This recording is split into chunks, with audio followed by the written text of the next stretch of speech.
Buckingham Palace just dropped a bombshell that's making the crown look like a bedtime story. We're not talking garden variety royalty here. This is piping hot drama served with a side of alleged DNA demands. Word behind palace walls? They want genetic proof that Archie and Lilibet are actually Harry and Meghan's biological kids. Yes, you heard that right. Actual DNA tests, not some casual Ancestry.com situation. This is the kind of mess that would make even the Kardashians say, "Damn, that's messy." Let's be real for a hot second.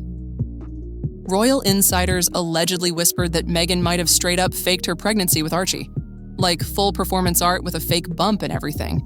If true, we're talking about one of the most audacious public deceptions in royal history.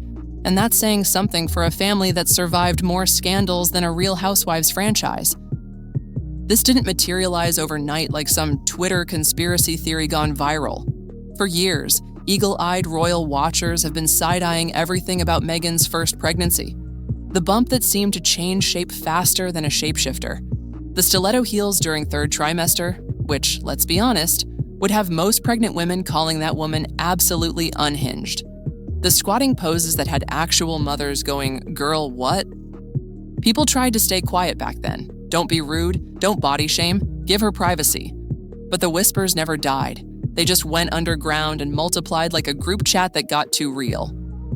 Now those whispers have allegedly evolved into full-blown institutional demands for receipts. Here's where it gets absolutely wild. Royal DNA requests aren't just rare, they're basically mythical. The palace doesn't air dirty laundry in public. They're more likely to pretend everything's fine while the building burns down around them. But something has allegedly pushed King Charles past his breaking point, and insiders say it wasn't sudden paranoia. Sources claim the trigger came from reviewing historical footage and records. Think CSI, Buckingham Palace, but with more tiaras and less forensic lighting. Every photo, every video, every timeline from Meghan's pregnancy allegedly got the microscope treatment. And the deeper they dug, the more the story reportedly started falling apart like a house of cards in a windstorm. Missing hospital records. No official documentation. Contradictory statements that didn't add up. For a family that documents everything down to what the corgis had for breakfast, the silence around Archie's birth is allegedly deafening. Wait till you hear the most damning part. According to certain royal insiders, there's allegedly no official record of Meghan delivering Archie in any hospital under her name. Nothing signed off by royal physicians. No public documentation that matches what was claimed. That's not just unusual for royal births, it's practically impossible. Royal babies usually come with more paperwork than a mortgage application. Now, let's pump the brakes for a second. Using a surrogate isn't the scandal here.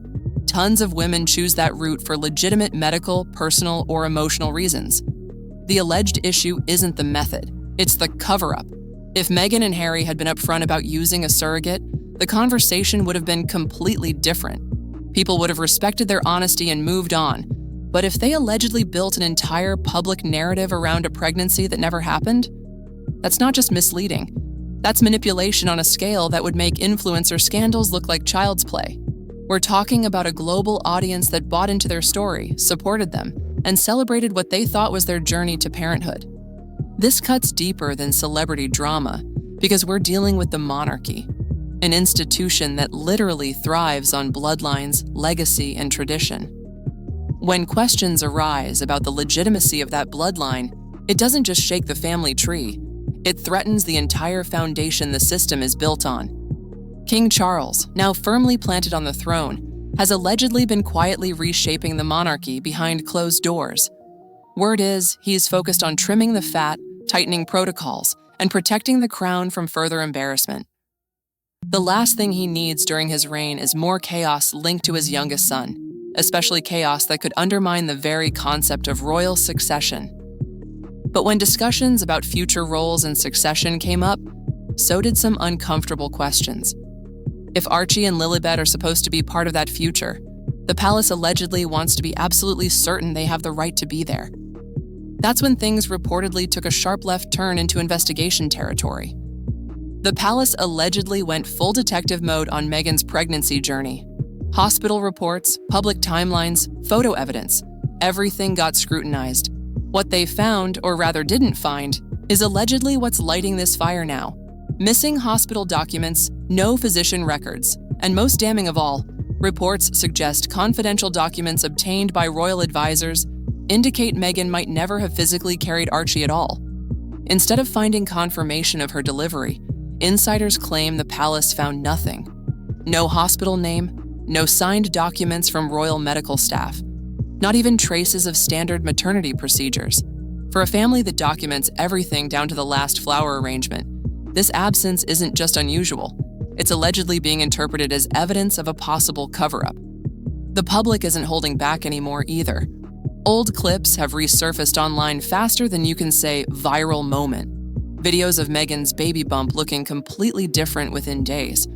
Footage of her gracefully squatting in heels with a belly that seems to shift and move like movie magic. People are openly calling it bizarre, unnatural, and yes, fake as hell. Social media is having an absolute field day with side-by-side comparisons and slow-motion analysis that's more thorough than actual forensic work. The memes are flying, but underneath the humor is a growing sense that something seriously doesn't add up. What's getting lost in all the viral chaos is how serious these allegations actually are. If this wasn't a genuine pregnancy, we're not just talking about personal deception.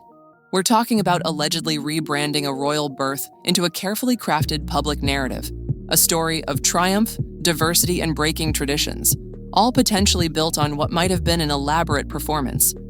And here's the kicker: it worked. Meghan and Harry received global praise, sold-out speaking tours, book deals, Netflix specials. They became the royal rebels everyone was rooting for. But if that entire story was knowingly built on alleged lies, the whole narrative starts rotting from the inside out. Harry's in just as deep as his wife allegedly.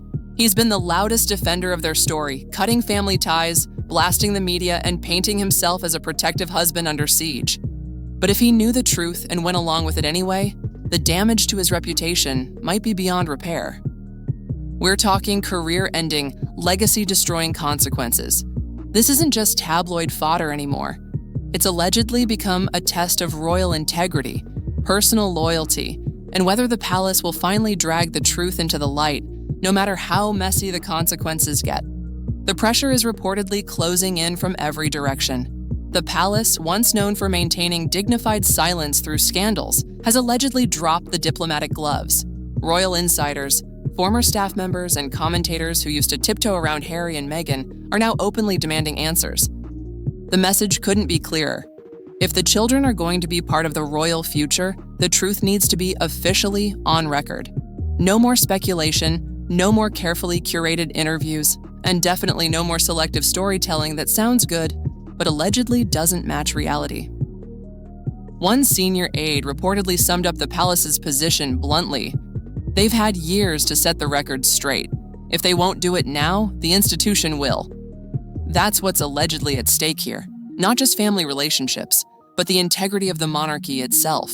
The titles, the honors, the official roles, none of it can exist in limbo, and certainly not under a cloud of alleged deception.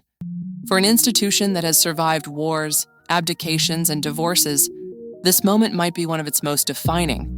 It's not dealing with external threats, but a mess allegedly created from within their own ranks. Here's where things get really uncomfortable for Team Sussex. Their silence isn't working as a strategy anymore. What used to look like dignified privacy now reads as calculated avoidance to many observers. Every day they allegedly refuse to address the DNA request, public doubt grows stronger. To a growing number of people, that refusal isn't a personal choice anymore. It's an answer in itself.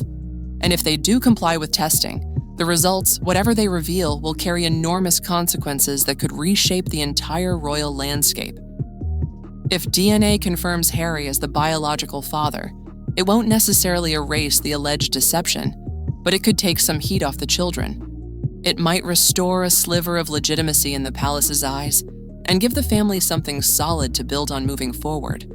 But if the tests suggest otherwise, if there's even a hint of contradiction, this stops being just a scandal and becomes a full-blown crisis of royal identity. We're talking about a constitutional mess that nobody is prepared to clean up, with implications that could ripple through the monarchy for generations.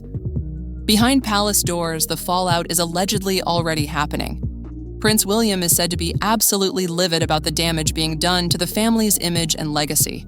Princess Anne, ever the no-nonsense royal, reportedly called the entire situation a disgrace that's beneath the dignity of the crown. King Charles, word is, he's devastated. This was never how he imagined starting his reign, caught between love for his son and duty to the institution he now leads. More than that, he allegedly knows how fragile public trust is right now, and he can't afford to lose it over unverified bloodlines and Netflix narratives. The most heartbreaking part of this whole mess? It allegedly didn't have to go down this way. If Meghan had chosen honesty from the beginning, if the story had been about strength, choice, or even medical complications, the public likely would have supported her. People are generally more understanding and compassionate than they're given credit for. But by allegedly turning a private journey into a polished fairy tale, and then possibly faking significant parts of it for public consumption, the backlash was inevitable. The betrayal people feel isn't just about being lied to. It's about having their genuine emotions and support manipulated for personal gain. Now the royal institution is allegedly drawing its line in the sand with crystal clarity. The reported message, no DNA, no titles, no proof, no place in the royal fold. It sounds harsh and cold, but in the monarchy's view, it's allegedly necessary because the future of the crown cannot rest on blurred truths and sentimental PR campaigns. The world is watching this unfold with popcorn-level intensity. Whatever Meghan and Harry do next, whether they submit to testing, deny it outright, or try to spin their way out of it once again, will shape how they're remembered forever. Are they victims of royal injustice or architects of their own spectacular downfall? The answer might come down to one cotton swab, one test, and a truth that can allegedly no longer be hidden behind palace gates, royal protocols, or carefully crafted public statements. The reckoning is here, and for once, the monarchy might not be willing to look the other way.